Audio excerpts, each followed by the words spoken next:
Nobody to disagree. Nobody to say that's the ultra orthodox, right wing, anti Israel view.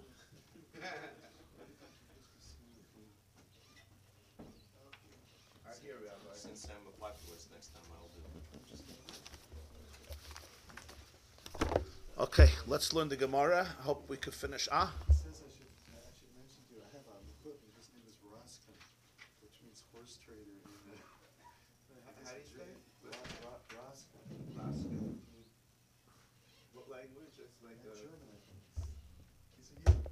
He's a horse trader. That's what the name means. Okay. He's not, he's a Rabbi Madsher in the tri-state area in Denver, and areas around that, but he wanted to say something to someone in the family, he said, he pointed out that Roskin means that, so when you're talking about today, the last thing in the shir, I say it a different way, I say everyone's in sales. Very good. Yeshakayach Reb Nachum. Beautiful shir. Thank you. Yeah, you.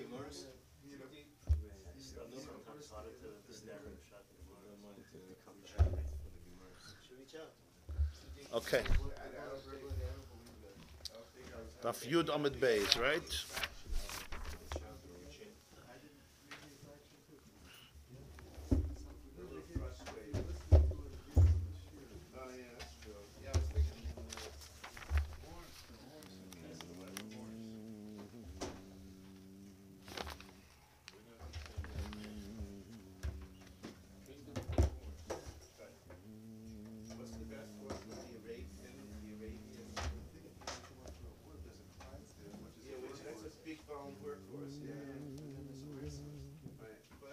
Expensive are those Arabian ponies,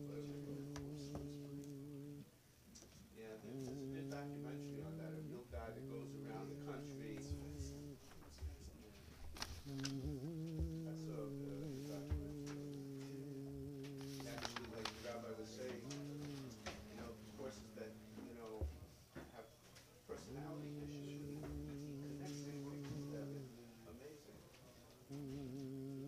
So he travels all around the country. People that have problems with the work he has some kind of feeling.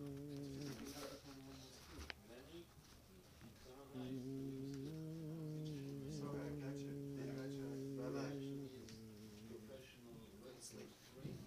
Couldn't fall asleep last night. Class in the morning was really? long. I told you we need the meditation. Yeah. Yesterday I also experienced that. I have a meditation come over anytime. With music.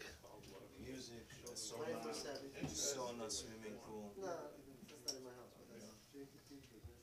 But it's going in to look into the day, what I had last night, look into the day where my obstacles and how I can find the kernels in there. How I can find the actual remedies. I don't know hidden what in mistake there. tomorrow. It's just interesting, not going to stay long. But We'll see. Either I will or I won't. What if a person finds actually problems within himself? What page It's a are you on? kernel. 6? Page 6? No pure. It's You're on the bottom? like you need a new, God forbid, On the olive, right? clean or things to replace it. you have to have patience and wait it out. Sometimes you have to have patience and I'm wait it out learning to see. Megillah and Pesachim at the same If time. you fall right away for the stress of it, We're very you're timely. losing the actual point where you can find the actual answer. Yeah, that's for sure. Yeah, that The question goes is if it's, well. it's already like torn before, okay, have torn meniscus, for example, right? So there's some kind of a meniscus level. It's Is it also really something- as deep something as is really torn. We're made an It out to operation. be. It's like a, I kind of doubt it. I have my doubts about it. Okay, Rabbi Isai, recess is over. What's not connected to the soul? No problem. Is, it's not meant to be funny. It's meant to be apicursive. Shakayach Reb Nachum. Beautiful job. The timing was good today, the morning, the beginning, Better. because it was 6:49. Should have been 6:45. I was not That's You were on time. Oh, okay. I think there's some 3 minutes late. I'm not sure. I've been told that so many times that I've come to believe it.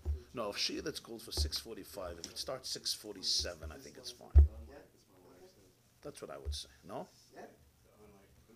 6:50 not. I'm talking about going live, I think we have to go on time. That's right. That's right. That's true. But I'm saying for a Shia to start 2 minutes late, I don't think it's. It depends. If 200 people are watching, You're right. that's 400 minutes. You're right. You're right. I guess not. I guess 6:45. It should start 6:45. Especially when I was younger, now I'm trying to be more mindful, but, Okay. you know, like, We'll work on it.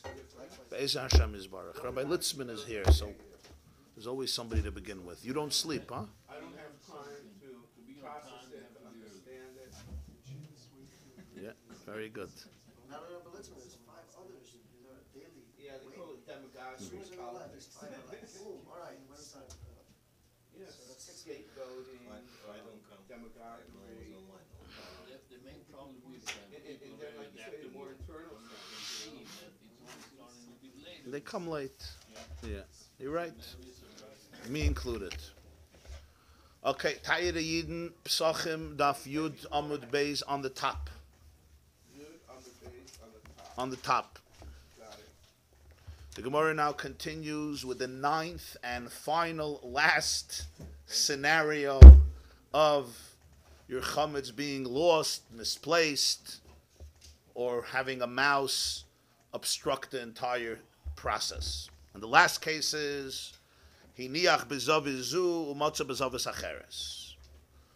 I did bdikas chametz, I found my chametz, and I placed my chametz in one corner, and then I come and I discover it in a different corner. What do we say now? I put my chametz in one place. I come, say, in the morning, after I get up, I want to maybe go burn my chametz, and I see that the chametz is not there, the chametz is in another corner. Plukta, here again, we have the machlokes, the Reb Shimon ben Gamliel v'Rabbanan. The halach is going to be dependent on a different argument between Reb Shimon ben Gamliel and the rabbis about a different issue. In each scenario, the uniqueness of this Gemara is a scenario was staged, and the Gemara found a similar circumstance or reality in a completely different halach, and then drew an application, either explicitly or implicitly, which Rashi helped us discover. The Tanya, we learned a brayso, kardum she'avad babayis, an axe that was lost in a home. Fascinating halacha. Habayis tameh, the house is considered tameh. All the vessels in the house are considered impure.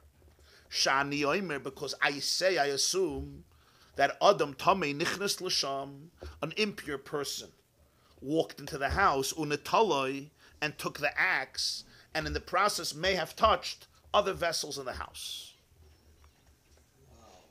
This is a very fascinating halacha. What's the halacha? Let's see Rashi. Habayis tameh, the house is tameh. Now, it's hard for us to appreciate how relevant this halacha was, because we don't now live a life in accordance with the halachas of Tumah and Tara. But in the time of the Beis Hamikdash, purity and impurity was as relevant to Jewish life as Shacharis, Mincha, Ma'ariv today, and Shabbos, and Pesach, and Chanukah, and Yom Tov. It was just part of the daily fabric of Jewish life. There were no hospitals. A person passed away in a house. Everything under the roof, everything under the same oil, automatically became tameh. Any person, all food, all drinks, and every vessel, every keli, your pots, and your pans, and your cups, and your goblets, and your bowls, and your candelabras, and your clothes, all your utensils, all your vessels, those that are makabel tumah. Not everything is susceptible to tumah, but anything that's susceptible to tumah became tameh. So this was essential to the person's life. And now the person wants to go to the Beis Hamikdash next week because it's Pesach, right? Your plans have to change. Yeah, you're a kohen and you want to eat truma, everything has to change. You're going tonight for dinner to your father-in-law who's a kohen, right? Everything changes. It's just, this was mamish part of the fabric of Jewish life. What do I do with my utensils? What do I do? Can I make them pure? Can't I make them pure? Etc. So here's the case. A man, I had an axe in the house, and it's gone. Why is it gone? The answer is there was a Jew who needed it, right? But he doesn't feel you have to ask permission. In other words, he is capable of stealing. He comes into the house and he takes it. This person is not careful with Tumah and Tara.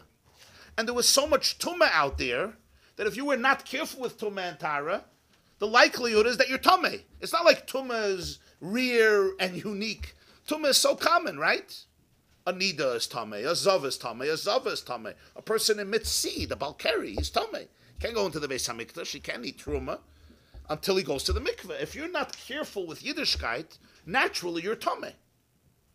So if this person who couldn't care less about stealing an axe with a kardum, an axe without asking me, we assume he's not an er l'chiyid. You don't care about gzela, you probably don't care about tumah. That means he walked into the house and he took it because somebody took it, and that means he touched the couch and he touched the bed and he may have touched the candelabra and he may have invited himself to the refrigerator or the icebox too. And therefore we say that this bias, Rashi says, Kol klei bias tmein, shani yomer, I say, Adam tami nichnas l'sham, umeshamish b'kol klei bias.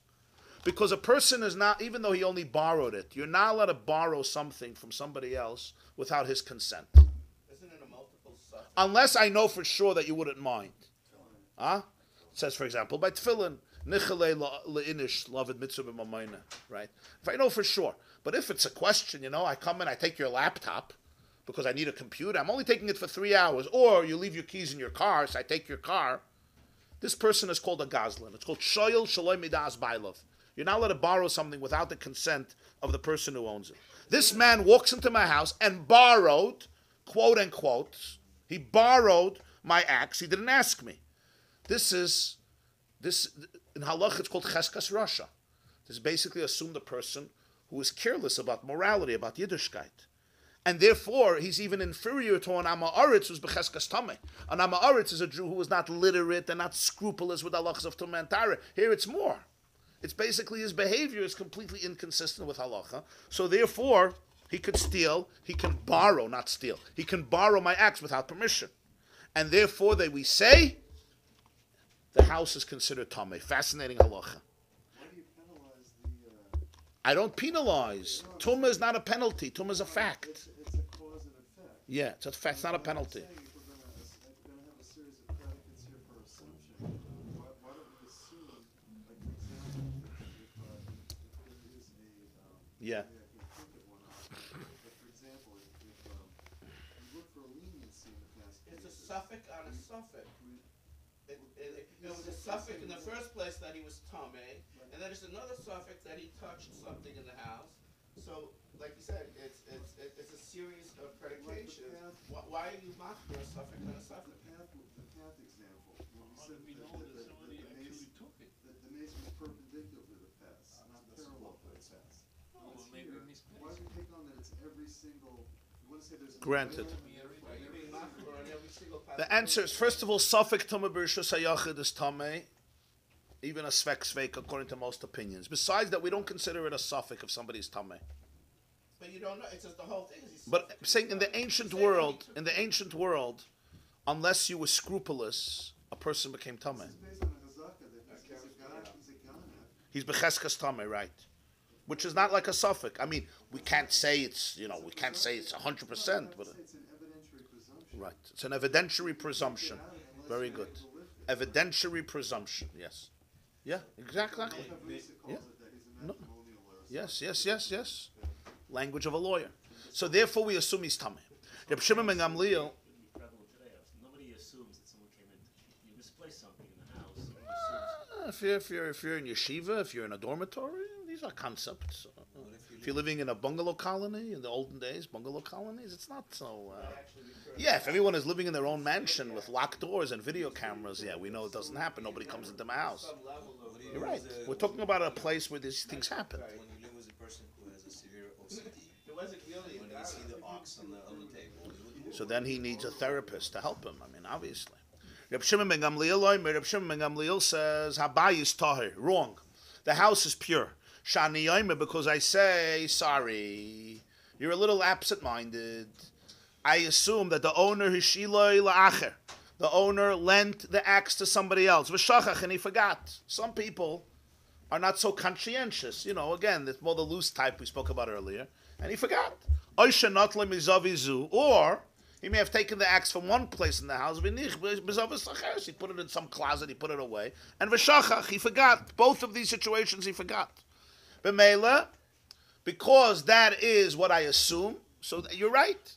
Because I can make an assumption that it was not taken by somebody else who is careless about other people's property and other people's items. And therefore he must be careless about tumah. And here we see a very interesting yesod.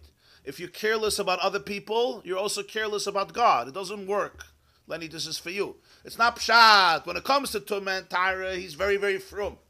When it comes to Gneva and Gzela, why don't we just say, a lot of people are like this. When it comes to other people's property, they don't give a hoot. When it comes to Tumah and Tara, you crazy? Of course I went to the mikveh.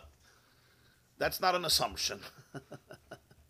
In other words, what? Yeah, if you care, you care. If you're careless, if you're negligent and apathetic and indifferent to other people's property, you're indifferent to Tumah and Tara. So therefore the bias is Tumah. Comes Reb Shimon ben Gamliel and says, you're right, I'm not arguing with you, but why do we have to assume it was a stranger?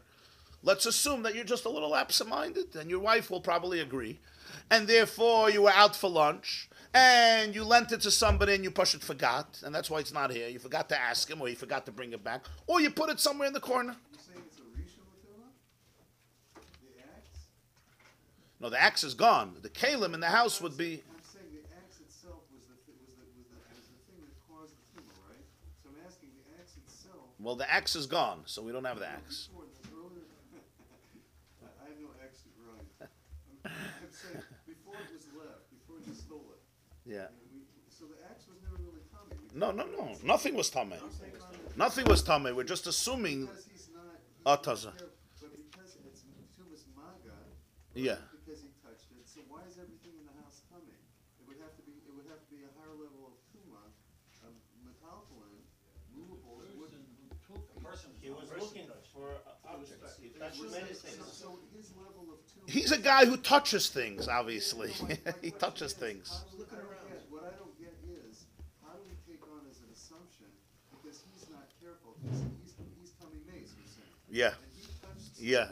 and it became. Indeed. It became a what? It became a rishon. Yeah. Okay, so how is a rishon, why do we take on it? Everything is tummy, everything in the house is tummy, everything should not be tummy. Because the thing that was, I don't get how everything. The person was tummy, we're assuming that because he touched the axe, he probably touched everything else in the house also. Therefore, it's he that's the tummy. He's the one. Yes. Every single thing in the house, and it went throughout the house in whatever means it was. Yes. He doesn't have a flashlight. Each dark. He touches everything till he finds valuable. Zog the Gemara, Zavis man dechar shmei. The last words of Reb Shimon ben Gamliel seem strange. Who's talking about a corner? Reb Shimon ben Gamliel should say, the cardum is gone, right? So you're saying, we can assume that I lent it to somebody, and I forgot that I lent it. Who mentioned anything that it was in this corner, and therefore I'm the one who took it from this corner to that corner? In other words, the first scenario is very clear. I forgot that I lent it to you. But then he adds, or I took it from one corner, I put another corner. Who was speaking about the fact that the axe ended up in another corner of the house? We were talking about the fact that the axe is avad. It's gone. That's what Tanakama was talking about. Not the axe, its location was changed in the house. And the question is, who did it? That's not what we're talking about. We're talking about the axe that's gone from the house. So Reb Shimon ben Gamliel should say, it's not a thief. You lent it and you forgot about it. Why does Reb Shimon ben Gamliel bring in this whole concept that you took it from one corner and put another corner? Zog the Gemara, Chisuri Mechserer. it's as though there are words missing in the Braisa of Achi Katani. This is how it should be learned. Whenever it says Chisurei Mechser, it doesn't mean that we're amending the text and we're saying that words are actually missing. It means that the Mishnahs and the Braisas were written in a very brief way, and they were assuming that you will fill in the gaps. In other words, there are gaps that you have to fill in. It's like, short. It's short speech, short writing. You just bring out the point, and you'll already fill in the circumstances. So this Braisa is one of those examples. Chisurei Mechser v'Achi Katani. This is how you should read it. Not that it should read actually this way, but this is how you should read it when you read it and explain it. Kaidum Shaved Bebayis, an axe was lost in the house. Abayis Tommy, the Bayis is Tommy Shani Yomer. I say Adam Tommy Nichnas L'Sham V'Natlak. An impure person went in and took it. This is what we're adding now into we're filling in the gaps in order to make sense of the entire brisa. What happened? The second scenario. I put the axe in one closet and suddenly I find it in a completely different place where I never put it. So I say, what? Habayis Tomei. Fascinating. That bayis is Tomei. Why? There's basically strange hands in my house. Somebody who is completely reckless when it comes to my property. He's moving around my stuff without permission, and therefore, even in such a situation where he didn't take it, he just moved it, the bias is still tummy. Reb Shimon ben Gamliel responds, in both cases, a bias tar. Now it's very geschmack. Now we understand why he brings in the case with the corners, from one corner to another corner, because that was part of the first scenario. In both cases, the bias is tar, shani yomer, because I say, in the first case, I lent it to somebody and I forgot. Or the second scenario, and I misplaced it, I placed it somewhere else, and again, I forgot. So here we have a machlokes between the Rabbanon and Reb Shimon ben Gamliel. Now, let's come back to our chametz. I placed my chametz in one corner of the house. I find my chametz in another corner of the house, let's say tomorrow morning. According to the Chachamim, we don't say, I am absent-minded and I'm the one who did it and I forgot. We do not say that. What do we say? We say, somebody else took the axe. Somebody else moved the axe. In this case, we say, the weasel, the rat, lahavdil, the child, came and took the chametz from one corner and moved it somewhere else, and therefore, what do I have to do? I have to do a new bedika. In other words, you'll say, what do you mean? But you found it. So Rashi says, very important. Zavis man de Shmei Pasach be'avdoi v'siyim benimtze b'zavas acheres. Chisuri mechser v'achiktan. Shani yomer adam tamin nechaz Hashem v'lakchoi le'ibud. He took it away. V'gabi motze b'zavas acheres Shem adam tamin nechaz Hashem Reb Shimon chulik. V'gabi chametz nami l'rabbanon choshishin Shem achbar asa. It's the work of a mouse. It's not my own work. V'kivan de choshishin la'achbar. And once we're introducing a mouse, Yeshlachush nami. There's now a second concern. Lo yizehu ela acher. Once it's a mouse, they have their own systems. Again, if you can recognize that the chametz in that corner is the original chametz, then we have no issue. Preserved intact. Because it's preserved intact, you tied it, you have your sim, and then it's not a shiloh. We're talking about a situation where you can't recognize that it's the original chametz. Here we have a problem. Once we're assuming that a mouse came in, mice hide food, rats hide food, they store food, they eat food, they bring food, they change food. The fact that the chametz was moved, now I'm afraid there's chametz also in other places. According to Reb Shimon, we attribute it to the person himself. Shehu asa, he's the one who did it. V'shachach, he forgot. You don't need another bedika. That is how it applies to the case of chametz. So b'meila, since we see that there's chametz in another place, according to the Chachamim, this is not stam episa sveika de rabbanon lekula. No. You assume that it wasn't you. In other words, a mouse is playing games here, or not playing games, just trying to do his work. And as a result of that, you got to do another b'dikas chametz. Why? Because there is chametz that has been moved around in this room, and it's very likely that there is more chametz somewhere in the room. So the Gemara, Omar Rava. Rava said, Interesting that Brisa says Abayis Tamei twice. of course, because it's two situations. One is when the axe was lost. The second chiddush is even the axe wasn't lost. The axe was just placed in a different location. I keep it in my closet, in my garage, and suddenly I find it in my walk-in closet. So Shimon ben Gamliel says, yeah, you're an absent-minded guy. Okay? The Chachamim say, excuse me, I would have remembered. And therefore I assume there's a guy who walked in, and this guy is not ehrlich, he's not scrupulous, because he feels the right to be so reckless with other people's properties and items without permission. And as a result of that, we say that it's tamei as well. Amar Rava said, fascinating question. Achber nichnas. A mouse walked into a house. It rhymes. A mouse walked into a house that was checked. The kicker befiv, and he has a piece of chametz in his mouth. Okay, now, what's the halacha here? We all know what the halacha is. You did b'dikas chametz. A mouse came into the room, to your house with chametz. So if the mouse is there with the chametz, no problem. Take the mouse, take the chametz, and get rid of it. The problem is the mouse ran. So there's chametz in my house. That's not a question. That's the case of chazina de shakal. We have seen chametz, and you have to do another b'dika. But here's what happened: v'nichnas acharav. You enter into the house after the mouse, umatza pirurin, and you find crumbs on the floor of the home. Tzarich b'dika. You need to still do b'dikas chametz because of the chametz that the mouse brought in. Why? Because it's not common for a mouse to make crumbs. And therefore, we do not assume that these crumbs are part of the piece of bread that the mouse took into your house. And we say that basically these crumbs were there earlier, and the mouse went with your bread elsewhere. Rashi says, we don't attribute the crumbs to the original piece of bread that he brought in.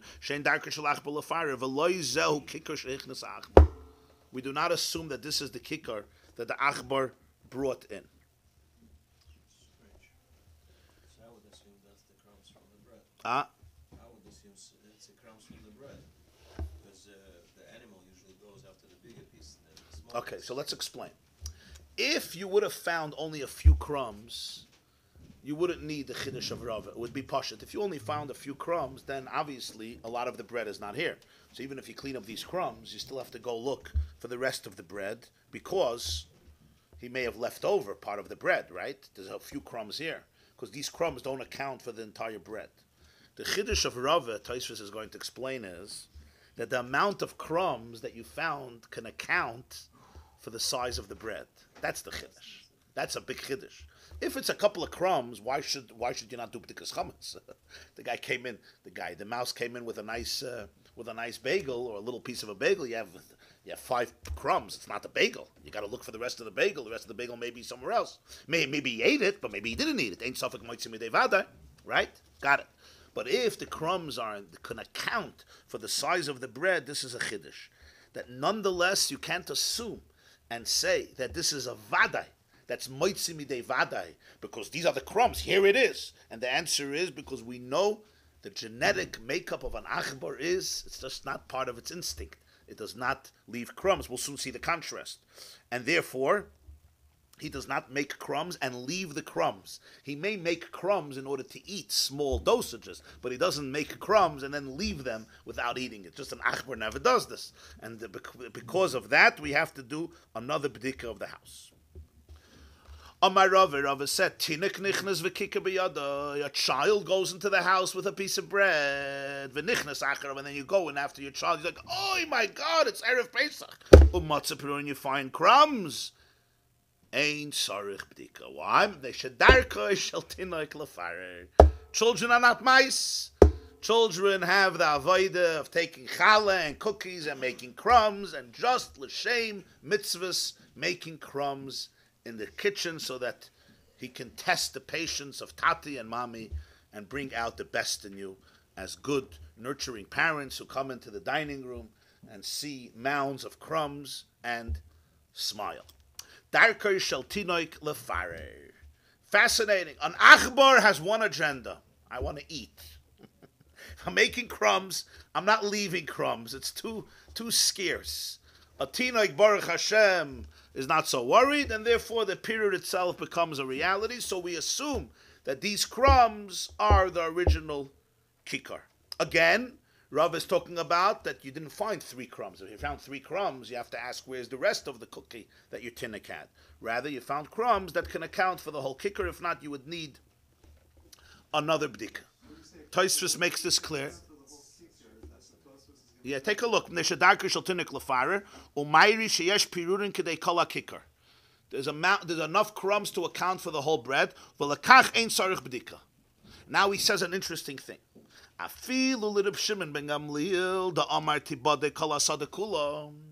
We learned before that Reb Shimon ben Gamliel, you remember, when you had a field and there was a caver there and the caver got lost. So now you have to assume whoever went into the field is tamei because they may have touched the caver. But now I go and I dig and I find a caver somewhere.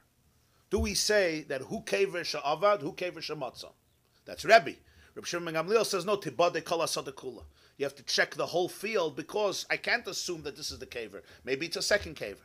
So even according to Reb Shimon ben Gamliel, who says that what? The Tosfos says the Amar tibade kol hasadekula. You can't assume this is the caver. Hacher raglayim ledover yesh shapirudim min hakikar sheremiyad nichnas acharav.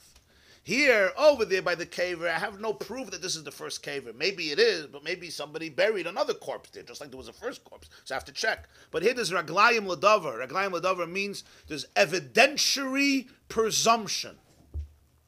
Did I say that right? Okay. I like your summations too. There's raglayim ledover means there's strong legs to stand on. There's a strong foundation to assume that this is the kikar. Why?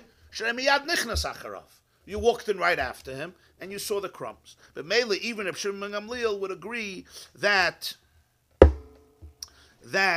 these crumbs are from the kikar that the child brought in, and you don't have to be baidig the rest of the house, even though by the field he says you do have to be baidig. I understand. He says call it. That's what it's called a kikar. It seems like all the crumbs of the kikar. Yeah. The loaf was reduced to perurim. Yeah, the loaf was reduced to pirurim, and that's what you found. So that's the derech of a child, but not The derech of a child, not the derech of a nachbar. Is it so fascinating that it's the same crumbs? When it comes from Fascinating. Akbar, is this way? Yeah, from Joe fascinating. this way? You know? The Akbar didn't leave a footprint then. Huh? The Akbar didn't leave an evidentiary footprint. He took the whole kikar. Yeah. But he left perurim. So that's The mouse didn't eat any of the loaf. That all the crumbs were left equal the whole loaf. How can we assume that the mouse didn't eat any of that loaf? You know. We don't. We would really assume Maybe the mouse ate it, but ain't suffolk might see medevade. I don't know for sure. But I thought the case was is that he came in and the case was is that there were perurim on the floor. Yeah. The loaf was not there, correct, in both cases? Okay. So if it's the derech of a mouse, not to leave perurim, but to take the whole loaf, you're saying that it was a small amount, but not like those of us with the kol hakikar Yeah. was there. Excellent. Yeah. Again, if you could recognize the kicker that the mouse took, right? If you can recognize the kicker that the mouse took, and you find that kicker, then you're good. If you could see in the crumbs that it's that kicker, of course, we're not arguing. You don't have to. But the question is, if you're not sure, so then we say that these crumbs were there initially or here earlier, and the bread is elsewhere. Now the chiddush here is, even if the kicker is so small that you could say he ate it, if you could say he ate it, so then l'cha'oira, why don't you just say it's a suffix that he ate it? Even if you did bittel, which means it's only a suffix medivri soifrim. So you have a very good suffix here. It's sure that the mouse came in with food, right? But there's a suffix, he ate it, and it's a sveika d'Rabbanan, and sveika d'Rabbanan l'kula. Here you still have to do b'dikas chametz. Why? Because the b'dika is. Ein suffix might see medevadai. Ein suffix might see medevadai, right? There's vadai that there's chametz. It's a suffix that he ate it. There's for sure chametz in this house that came in after my b'dikas chametz. I have to do b'dikas chametz. So you say in general that a suffix doesn't apply to this. But you don't even have to say that here. That's my point. Don't you say, You're right, but you don't have to say that here. don't you say his bittul was nullified? He has to do another bittul? Well, what I'm saying, even if there's time for bittel, He has to do bedika. Yeah. Does he have to do I'm saying even if there was bittul chametz afterwards, the achbar came in, he did b'dikas chametz, he did bittul. But even if he did bittul after, he still has to do b'dika. Even if he did bittul on that chametz, he still has to do b'dika. Bittul number one and b'dika number one. Now he finds crumbs. Yeah. So you're saying that you would have to do another b'dika because there's new crumbs there. Yeah. Okay. My question is, would he have to do a second bittul? Yeah, habayde tzarich sheyevatel, yeah. Boy Rava, the same Rava asks a gewaldige question. What's the question? Tinnik nichnas v'kike biyade. I'm sorry, Boy Rava asked the question. Achbar nichnas, a mouse walked into your house, v'kike b'fiv, and a piece of bread is in his mouth. V'achbar yoytze. Now you see another mouse. Sometime later, you see a mouse. You see a mouse going out of the house. V'kike b'fiv, with a piece of bread in his mouth. Mao, what do we say? Miyam, do we say Hainu Haidol Vainu Haidenofak? The same mouse who went in is the same mouse who went out, and the same bread that he carried inside during entry, he's carrying during exit. Or maybe you have to worry that it's a second mouse, and therefore the piece of bread is a second piece of bread, and you still have to be baidik the house for the first piece of bread that came in from the first mouse. Why don't you say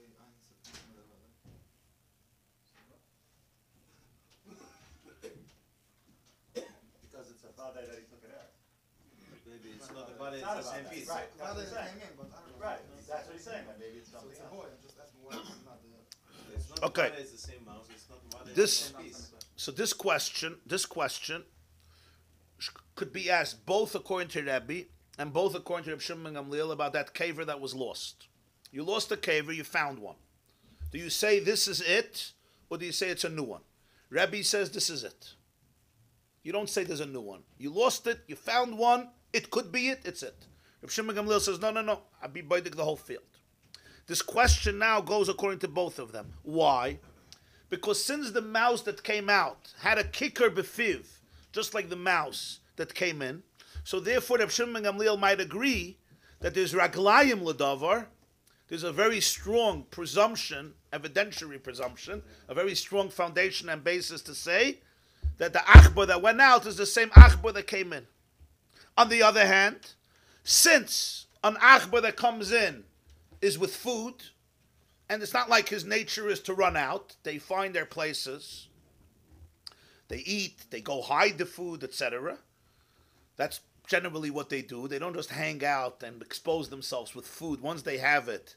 So therefore you could say that even Rabbi, who says you can assume that this is the cave that you lost, would say no, that this is a new achbar. Okay? Take a look in Tosfos. Me, the kicker, of course. That's what's negeya. If it's the same achbar, I'll assume it's the same kicker. But derech vadai. If it's a new achbar, then I have no way to say it's a new kicker. It's the same kicker. You see a deer amongst, there are more deer. So take a look in Tosfos. Take a look. Mi amrin on hainu, Mi amrin hainu hainu hadal hainu adenavak. Afilu l'rashbag dama tibade kol asad kula hacher aglayim l'davar. Sharehu im akikar. It's not stam you found a grave. So there's no reason to attribute it to the first, besides just an assumption. Here, he is with the kicker. In other words, it's the same image. It's the same image of the first achbar. So this is raglayim l'davar. Oidil machrinu afilu l'Rebbe damar hu shenim tzu sha'avad shenevad hachich hashinan the mistamar rishon and nisha babayis. The achbar has food, it got its treasure. Don't go back out. That's dangerous. Hang out in the house, do what you got to do, put it away, eat it. In other words, there's a svarta to look at it in two ways. If you want to say, if you want to say that we should assume that the same one who went in is the same one who went out, here's a new question. A white mouse comes in with bread in its mouth. And now a black mouse comes out with bread in its mouth. Mao, what's the halacha? In this case, you got to say that the one who left is obviously a different mouse. He can't be the same mouse. He hasn't changed colors within a few minutes. If that's the case, if it's a different mouse, then you have to assume that the bread is also different bread. Why? Because it's not the same mouse. So he's carrying the kicker. It's a different kicker, which means you have to do b'dikas chametz because of the first mouse. Oidilma, maybe mice get into fights. Armuya, armemine, maybe he retrieved it from him. He stole it from the first one. The black mouse defeated the white mouse, forced him to eject, to spit out the kicker. He took it and took it out of the house, and therefore you have to do another b'dikas chametz. Rashi, armuye, imtim tzaloyma hainua. The ipash to slay the chashin on dilma charina havoi, very important. If we're going to say that the mouse that left in the first scenario is different, there's no need to question a case of black and white. If even two mice that look the same, we don't assume it's the same one. We assume it may be a different one. You have to do a second b'dikas chametz. Certainly, if it's black and white, we're not going to say that's the kicker. Even if you could have said it's the same mouse, you're not saying it's the same mouse. You're saying it's a separate mouse, and therefore it's a separate kicker. Certainly, when you can't say it's the same mouse, Rashi says you're not going to ask that question if the answer to the first question would have been dilmachirin. But the question is, aval I pashtus le deloy chashinon.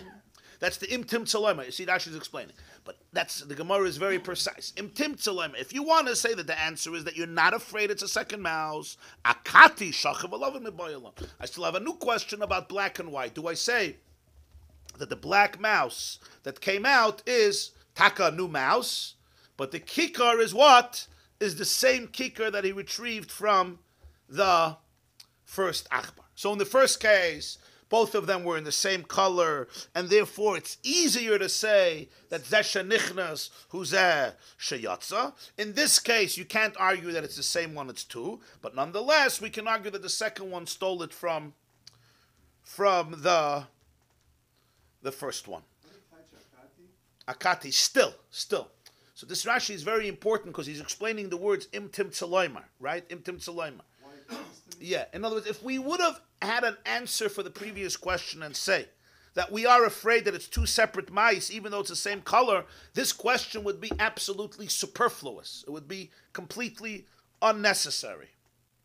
That's why Rabbi put his question only in a case where we want to be lenient in the first case and say that it's the same mouse and therefore it's the same kicker. Nonetheless, my question is in this case.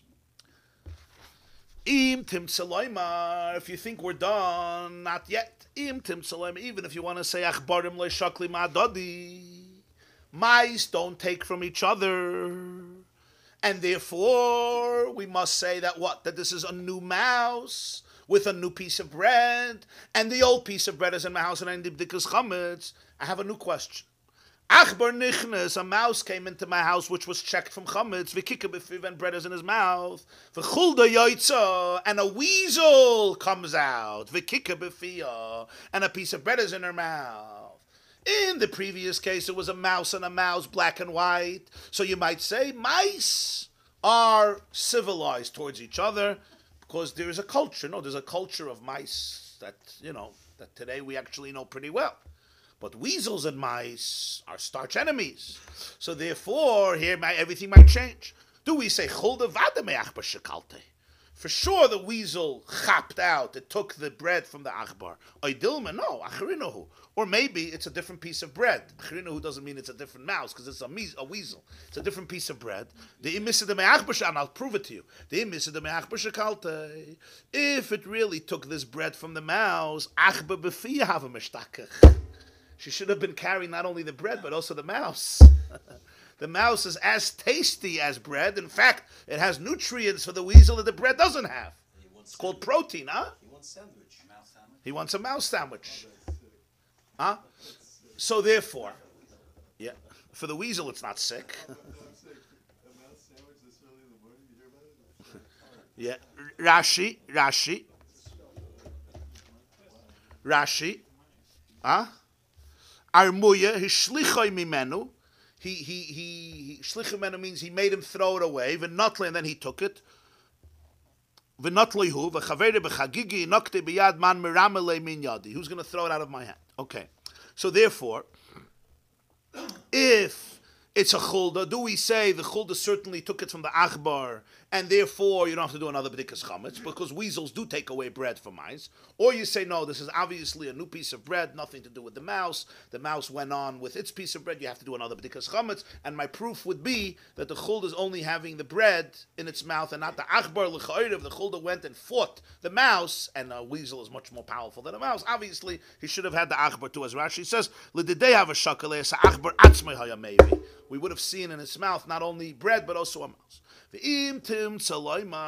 you want to say that you're right, you got to do another b'dikas chametz. Why? If it's true that the chulda took the bread from the mouse, he would have found the mouse in its mouth, the mouse in its mouth. Here's a new question.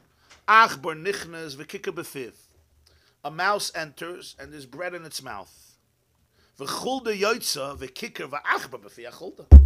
now it's exactly your scenario. The weasel comes out, and in its mouth you have both the mouse and the achbar.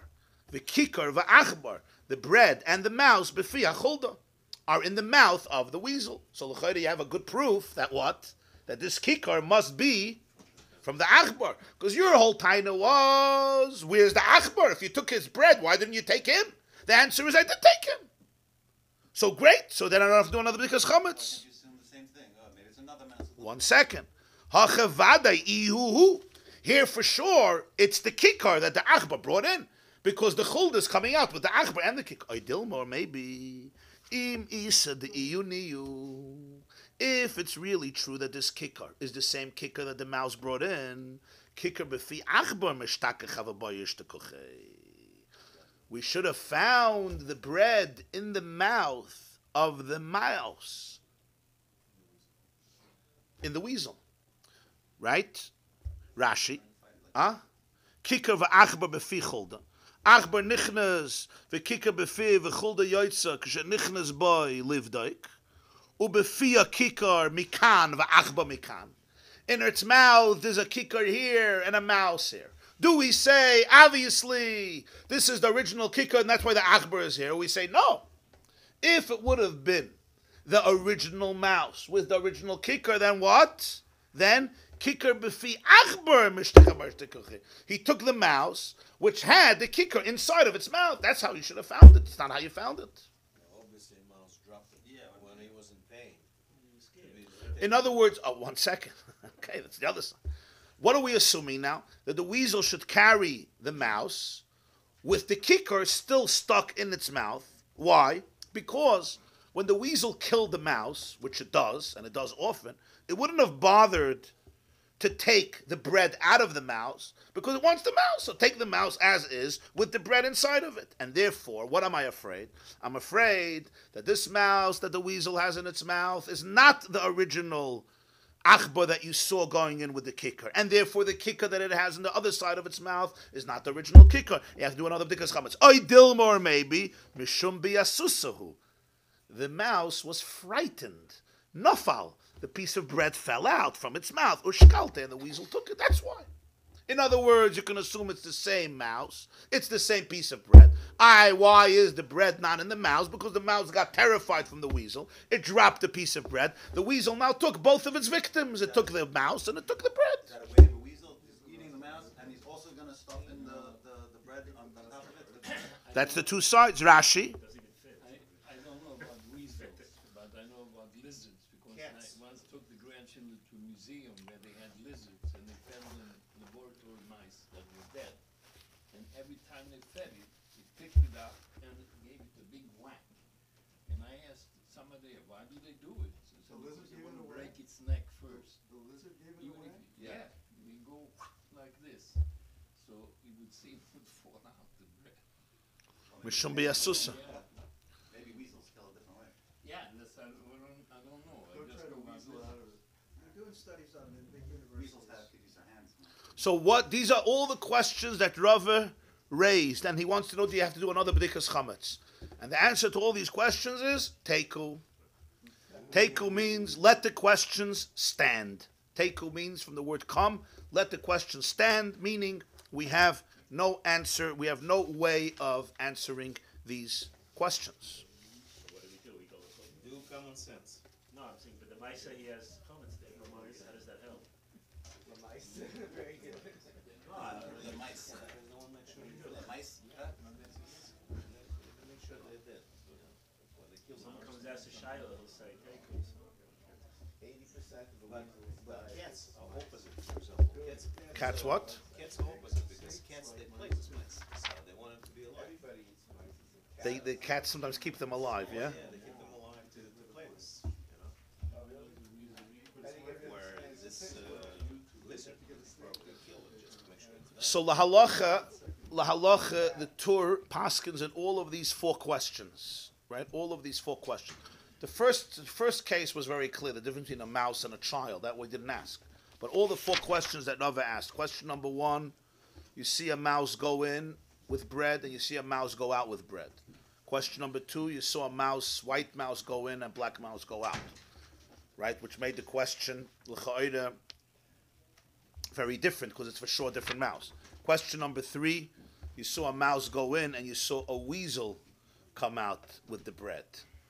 Because weasels do steal from mouse. And question number four is even better. You saw a mouse come in and you saw a weasel come out with a mouse and the bread in its mouth, even though the bread is not in the mouth of the mouse. That he doesn't ask. So in all these questions, the Torah paskins lekula, meaning leniency, with leniency. And he says that if there was no bittul, so then you have to do another b'dikas chametz. For example, if this happened Erev Pesach, 2 o'clock in the afternoon, you saw this whole story, then you have to do another b'dikas chametz. Why? Because then it's a suffix b'din Torah, it's a suffix d'oraisa. Maybe everyone by your rabbi, your matzah, you have chametz in your house, and therefore you have to be machmer and do another b'dikas chametz.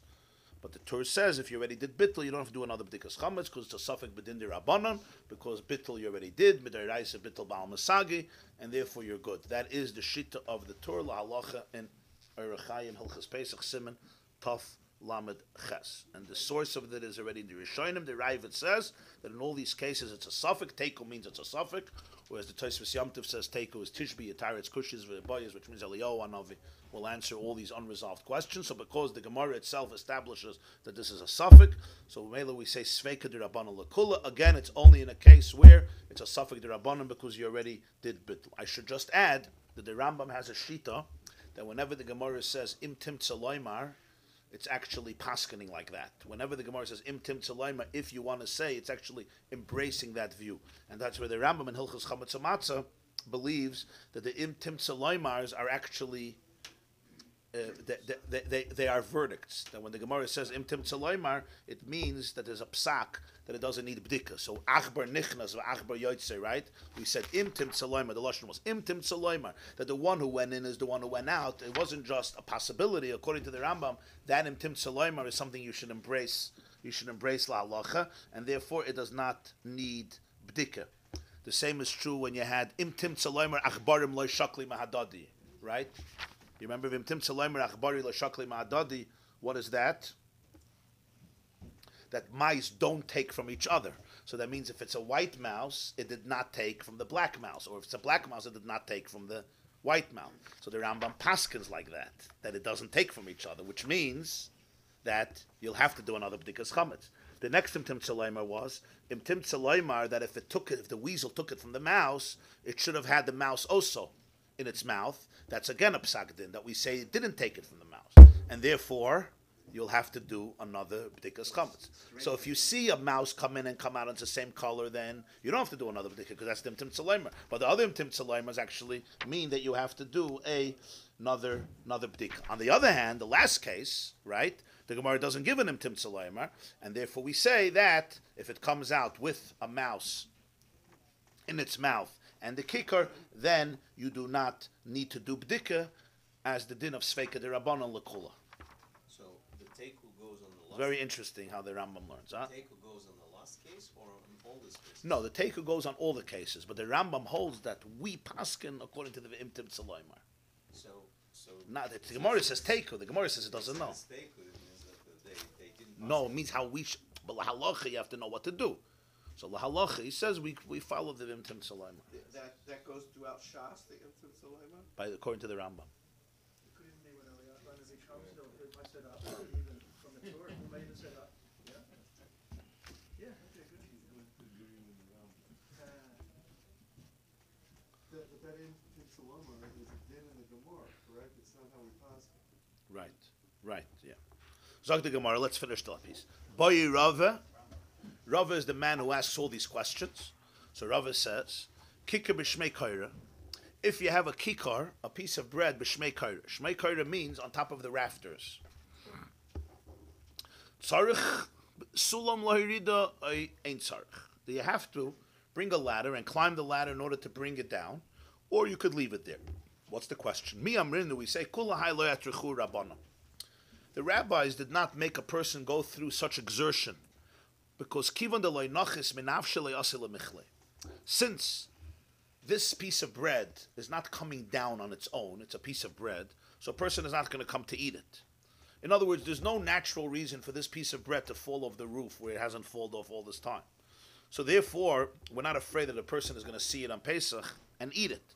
To say that in the middle of Pesach you're going to bring a ladder to climb to eat chametz, that we don't say. The chashash of eating chametz is if there's chametz in your house and you see it and you forget that it's Pesach, you may come to eat it. But this is not something that's exposed. It's hidden up there in the rafter. It's not falling down, so it's going to become exposed in front of your eyes. So therefore, in this case, Rava says bittul would be enough. You could be yotze the mitzvah of tashbisu and avoid by your rabbi yemotze through bittul. That's the fascinating svara that you don't have to do bdika because it's a tremendous tircha.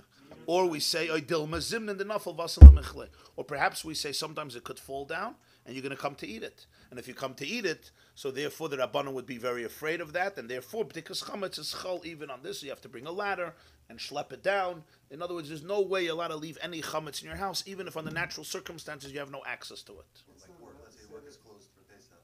Huh? Yeah, if your work is closed for Pesach. No. There's no chance of you going. No difference. If it belongs to you, you have to do b'dikas chametz. You're not worried. Unless you sell it to a guy. You're not worried that Anything that belongs to you needs b'dikas chametz. No question. you're not worried that a mouse is going to go up. What do we do have access? You can open the door. So under refrigerator, then according to this, you Yeah. wouldn't have to. Huh? Because it's only zimmer that you can fall down, you might eat it. Under refrigerator, it never comes out. You're not worried that a guy's going to move his fridge to you. No, it never comes out. If you have a fridge that's too heavy to You don't You're have not to do worried it. that a mouse We is don't going to eat get from up the there? floor today anyway. Huh? A mouse isn't going to get up there on the beam? Something's going to jump up? Ain't chayshish, and we're not chayshish to the mouse. Yeah.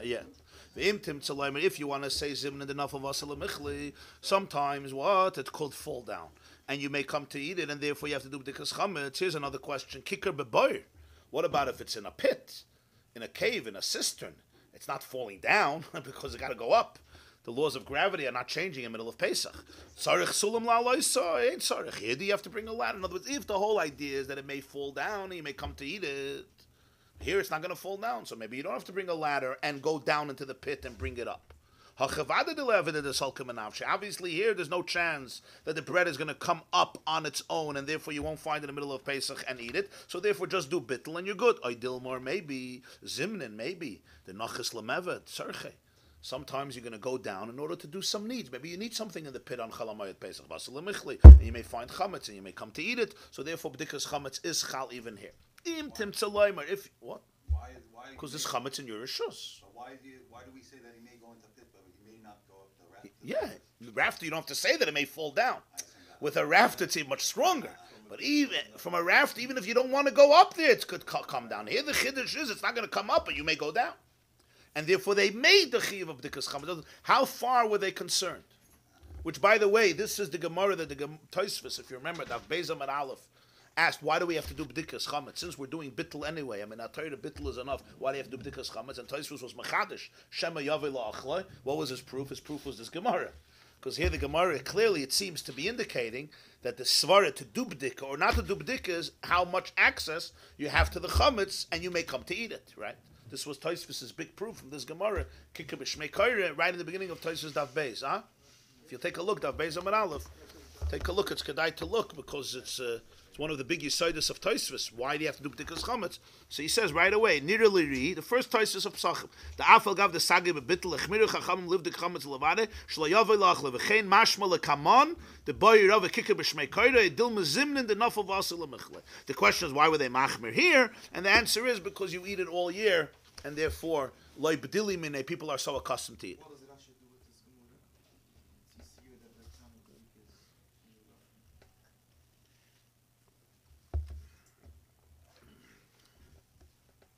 What's the problem? Tosfos says v'chein mashma, right? What it says lashon v'chein mashma. Rashi just says that dikus chametz is not to be over on bayira bal yemotze, right? So the Ran says because if you didn't do bittul, dikus chametz is negate to bayira bal yemotze. If you want to learn like that, Or if you did bittul, it's not left shulam. So why? or if you did bittul, it may not be belev shalom. So therefore, they said that you have to do bdika to get rid of the chametz. So why should it kick in the Shemaim Kodesh? Why should you think that he's not being left shulam?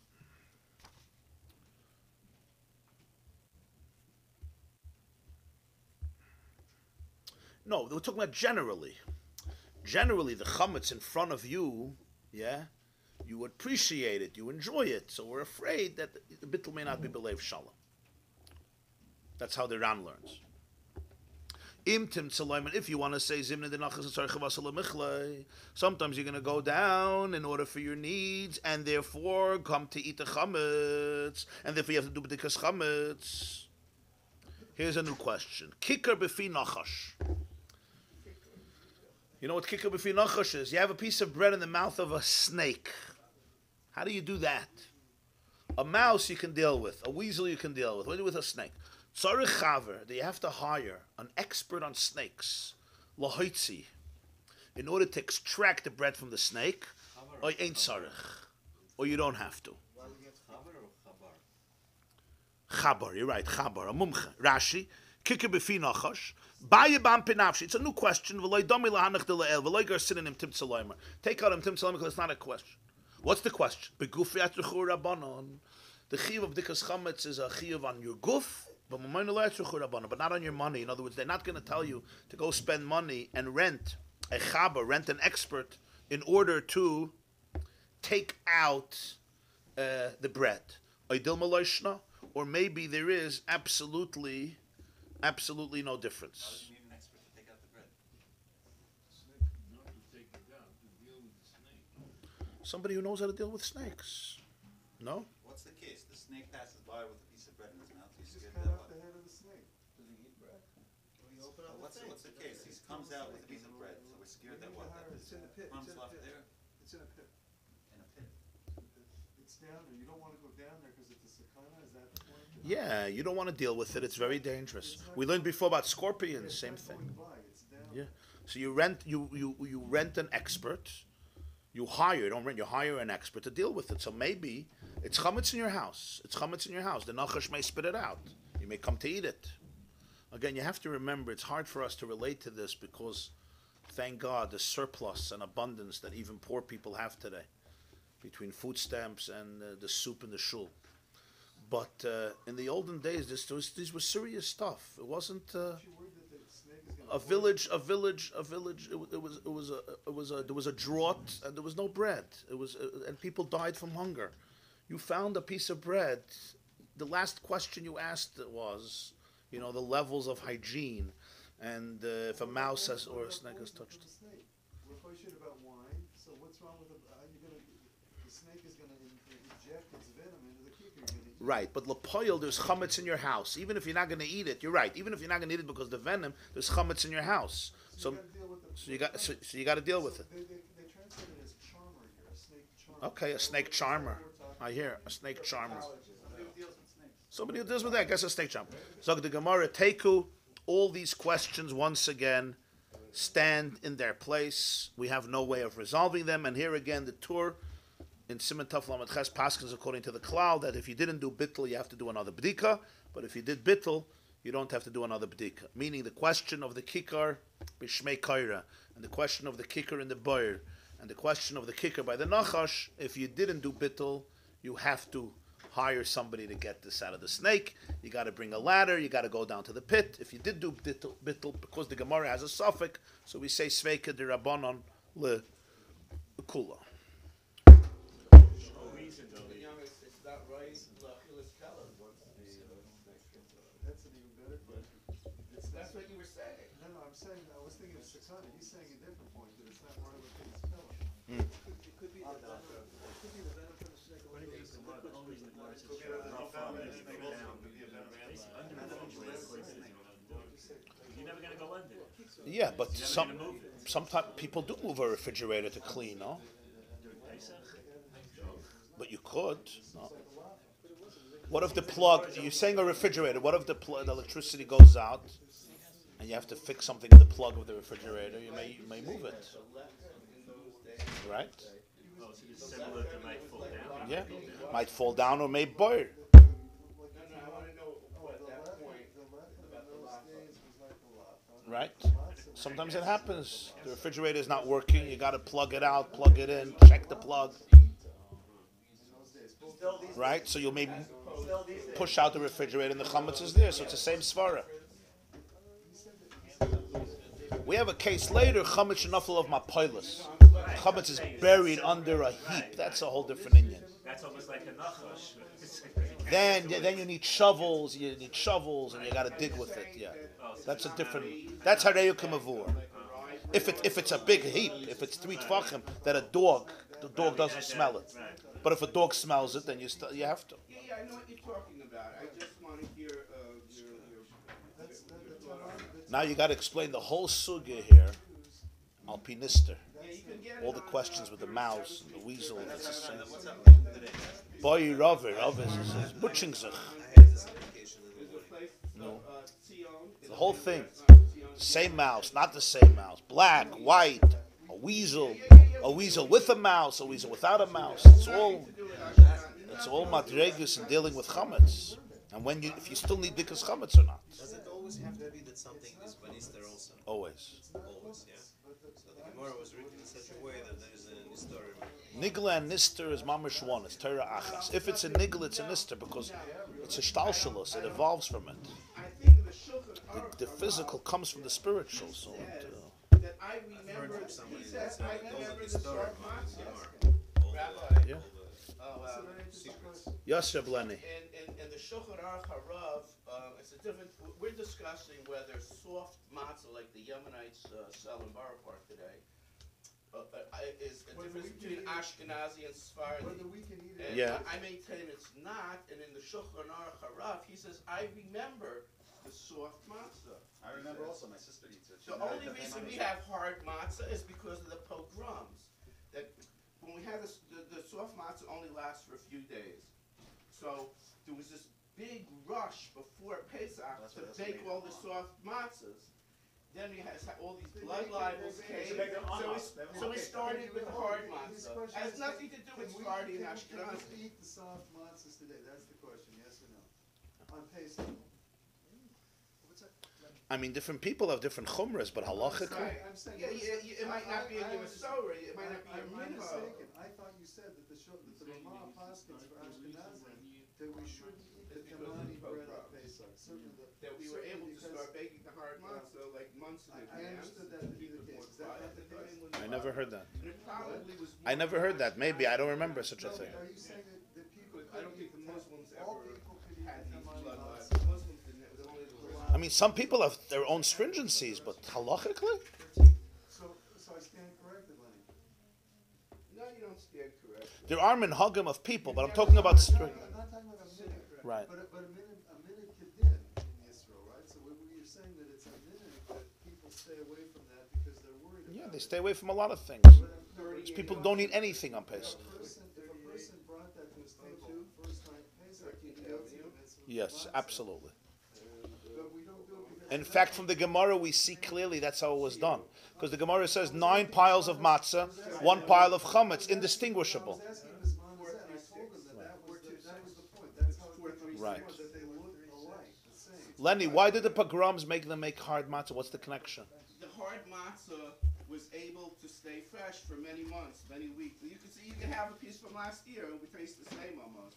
Didn't have to be fresh. So what did it do with pogroms? You mean they just wanted to have? There was this big rush to make matzah, and all the Jews were running around. It was a big rush, and the Goyim used it they're taking Christian. I see. So they just wanted to have. So they made it more quiet and they spread out over the weeks, over the months. You know. That's the reason. I found some sources on it. So you say the hard matzah, so they could bake it months in advance and do it clandestinely, because of the blood libels. Right. So it shouldn't get moldy. Right, because the other one gets moldy in a few days. Because it's regular bread. Which is why it always I think it's faster than regular bread somehow. Huh? That's why it always talks about them constantly making matzah on Pesach. Right. They always made pots. They baked matzah every day of Pesach. Yeah. And for the Seder, they baked before the Seder. But if you take a box of matzah, there's also another reason. There's also some halachic reasons, and that is chametz before Pesach can get bottled. On Pesach, chametz is oiseh b'mashu. You understand? The greatest chashash of chametz is matzah. Where's the greatest concern for chametz? Matzah, because it is chametz. It's on the way of being of leavening. There's no room for error on Pesach. Right. On Erev Pesach, even if you have, let's say, a shtickle dough that didn't get baked, a little particle of dough that didn't get baked, so it's in the matzah, so it's chametz, right? So there's bittul. But on Pesach, if you bake it, chametz oiseh b'mashu. There's no bittul on chametz. Chametz is one of those things, shishim, meya, elef, it doesn't get bottled. Only once Pesach starts. So you understand the word? That's... You understand, Lenny? It's a very good answer. That's why they started to bake much earlier. So once you're baking earlier, you need it to be hard, so it shouldn't get moldy. So that's why they made it that way. There's also another reason. It stays in the oven much. They wanted the oven to be 3,000-4,000 degrees. Why? Because the stronger the fire, the less chance there is that there's a part that doesn't bake. But when the fire is so strong, you can't leave it there for more than 30-40 seconds.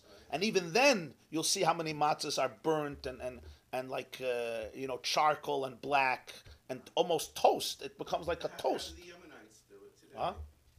Okay, because you have time.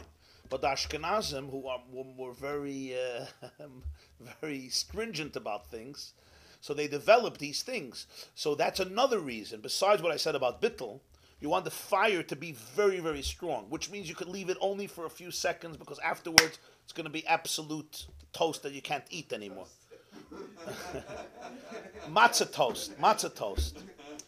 You're not going to be able to eat it. But in that process, it's so hot, it becomes super, super hard. In other words, to have the softness, it's a whole different process. So I'm saying these are just different considerations. When it's soft, you leave it longer in the oven. It's thicker. It's a whole different process. They want to make it very, very thin. The same thing. When you put something so thin with such fire, it just gets very hard. That's how it is. So their sandwich was like a shawarma. Yeah. The carbon Pesach was basically... The carbon Pesach was like a shawarma sandwich. With maror. It's like I can hear before breakfast. I love this. No, it's people don't realize what a Seder looked like. You had pita. You put in lamb chops. Literally lamb chops or goat chops, right? You had romaine lettuce, maror, right?